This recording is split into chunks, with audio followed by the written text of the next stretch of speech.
E a gente vai conversar muito sobre as coisas atuais do Corinthians também, lembrando que nós somos do Alambrado Alvinegro, a gente produz conteúdo aqui para o meu time. Agradecer demais a rapaziada que esteve ontem conosco na nossa live. Quase 6 mil simultâneos. Quase 6 mil simultâneos, quase 50 mil pessoas, quase 50 mil visualizações no total também.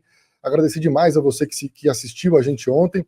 E pedir também para que você que está aqui no meu timão assistindo a Alambrado Alvinegro, o Cascão, diretor do programa do Neto Tocuino do Corinthians aí, Cascão, para que você siga a gente no Alambrado Alvinegro. Aqui dá em essa cima, moral. Dá esse moral para nós, ó. Tem o link, tá na tela aí, ó, que o Rafa já colocou. É só você clicar, você vai perder 2 segundos. Aí só você vai até o Alambrado Alvinegro, se inscreve no nosso canal e volta aqui que a resenha com o Fernando tem tudo para ser muito bacana. E essa camisa aqui do Corinthians Casual, até para a rapaziada que está aqui assistindo a gente, explica para a gente a relação real do Corinthians com o Corinthians Casual, o time que eu não sei se está na 6ª ou 7ª divisão no futebol inglês. Se existiu mesmo, como é que aconteceu, como é que chegou. É lenda. É lenda, então, enfim, explica pra gente essa história, Fernando, por favor, mano. Na verdade, o Corinthians Casuals foi fundado em 1939, né? O clube que veio pro Brasil era o Corinthians Futebol Clube. Né, que era tem um outro aí, então. Então esse clube é 29 anos mais novo que o Corinthians. É que, na verdade, esse clube ele é a fusão do Corinthians Futebol Clube com o Casuals Futebol Clube. Que eles eram contra o profissionalismo e se fundiram para poder exercer o amadorismo e o futebol. Era um time de várzea lá na Inglaterra. Não era um time. É que, na verdade, era assim, ó. O futebol era associativo. Então, os clubes associativos, metade eram contra o profissionalismo. Então, quando teve a transição para o futebol profissional no mundo inteiro, muitos clubes associativos foram contra, fecharam ou encerraram os departamentos de futebol. Por exemplo, o Paulistano. O Paulistano é o único tetracampeão paulista. Verdade. E tem 11 títulos, não é isso? Só que eles eram contra o profissionalismo. Então, eles encerraram e o Ferderreich foi lá e fundou um São Paulo junto com o Palmeiras da Floresta. Que é uma dissidência do Paulistano, então. É que, na verdade, o São Paulo ele era a Associação Atlética das Palmeiras, da Floresta. E por isso que falam São Paulo da Floresta. Porque ele herdou o campo do Palmeiras. E o paulistano, que proibiu o futebol lá, não proibiu, encerrou o departamento de futebol. Tinha o grande Frederich, fundiu-se e fundou o São Paulo. E esse aqui, Fernando, então quer dizer, é como se fosse um Paraná Clube, que é o Colorado o Pinheiros. E essa camisa aqui é de um time que é uma fusão de 2 clubes associativos. É que nem o São Paulo. O São Paulo é uma fusão de 2 clubes. Depois de 3, eles foram inserindo. E como é que o Corinthians... Qual que é o nome? Um é o Casual Futebol Clube e outro é o Corinthians. Que eles eram rivais, por exemplo. O Corinthians Futebol Clube era de 1882. O Casual é de 1883. Tá aqui, ó. Então eles jogavam. 83. E como é que isso chegou até a nossa... Não, a realidade de hoje, assim, mas como é que isso se transformou no nome do nosso time hoje? Bom, o primeiro nome do Corinthians era Clube dos Operários. O grande mentor desse clube foi o Antônio Pereira, que ele era o pintor de parede do Ramos de Azevedo, né, que era um dos maiores arquitetos da cidade, se não o maior. E o Antônio Pereira ele queria criar um clube de várzea que pudesse popularizar o futebol brasileiro.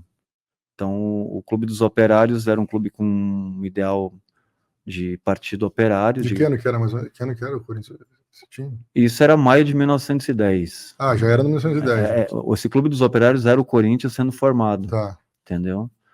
Então, o Antônio Pereira ele desceu até o areal do Bom Retiro, onde jogava o Santos Dumont, que era um outro clube de várzea, e chegou para o Rafael Perrone e propôs para ele que o Santos Dumont se transformasse num clube, num novo clube.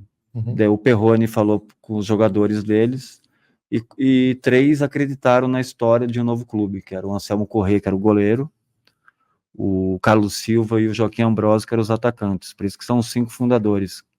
Entendeu? Porque o Rafael Perrone era o zagueiro. Sim. E o Antônio Pereira era o único que não jogava bola, porque o Antônio Pereira era a mente que criou o clube. Certo? Depois eles foram até o Botafogo e chamaram o Neco, César Nunes, o Amílcar Barbuí, o Aparício. O Neco veio de qual Botafogo? Do Botafogo do Bom Retiro. Um outro que era um clube de várzea. Daí depois o Neco é o primeiro grande nome da história do Corinthians. Depois o Antônio Pereira foi até o Tiradentes da Luz e chamou o Casemiro Gonzalez e o Casemiro do Amaral. Então o Corinthians formou uma seleção dos melhores jogadores de todos os times de várzea, do Bom Retiro e da Luz. E como é que chega? E aí, como é que chega? Se o Corinthians fizer hoje isso aí, acho que o time fica melhor que o time atual, viu? Mas, só falando aqui, o Sérgio Rocha fala, esse cara é brabo, Fernando. E o Billy Perdigão fala aqui, ó. Participei de um evento de patrocínio no Corinthians e o Fernando fez uma apresentação. Foi fantástico. Trabalho excepcional. A galera gosta de você, velho. E aí, Fernando, só para entender então essa transição. Então, março o clube ou maio... não tinha nome ainda, entendeu? Mas qual que era? Mas tinha um nome que você citou. Clube dos Operários. Ele criou um clube. E aí juntou ali, pegou o Neco ali, pegou o Casimiro. Não tem nada a ver com esse Clube dos Operários que o Vampeta vai tomar. Nossa, canjibrina. E como é que chegou a história de transformar no nome do Corinthians? Então, eles tinham 2 nomes em pauta. Era Esporte Clube Santos Dumont e Esporte Clube Carlos Gomes. Depois que o Corinthians Futebol Clube jogou no Brasil, ganhou de 10-1 do Fluminense, veio para São Paulo, ganhou do Palmeiras, ganhou da seleção paulista. Então o Corinthians Casual... Não era Corinthians Casual ainda, era Corinthians... Futebol Clube. Futebol Clube veio pro Brasil. Esse sim veio. Esse veio pro Brasil e encantou. E 3... Era esse aqui que veio, né? Esse aqui. O de 82. Que na verdade era esse aqui. O Antônio Pereira já era um cara mais bem sucedido, porque ele chefiava o escritório de pintura do Ramos de Azevedo, então ele tinha dinheiro para ir no campo do Velódromo ver o Corinthians. Daí ele foi junto com o Miguel Batalha, com o Alexandre Magnani, e eles se encantaram com o clube, e o Joaquim Ambrosio, que era o atacante do Santos Dumont, propôs essa alteração do nome. Não, era uma votação, eles botaram os 3 nomes em votação. Daí quando o Joaquim Ambrosio propôs que fosse Esporte Clube Corinthians Paulista, todo mundo ovacionou e foi escolhido... Mas era Corinthians ainda, né? Era T Corinthians. Eles chamavam no plural, né? Os Corinthians. Porque o Corinthians da Inglaterra veio aqui e deu um sacode em todo mundo. É que, na verdade, o Corinthians em inglês ele foi nomeado pela própria rainha da Inglaterra para divulgar o futebol pelo mundo. Eles eram o maior time do planeta, entendeu? Tanto que eles inspiraram o Real Madrid, inspiraram o nome do Clube dos Operários, inspiraram... Era fantástico.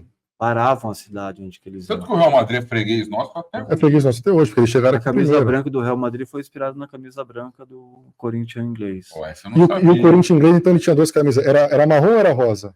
Na verdade, o rosa e o chocolate são as cores do Casuals.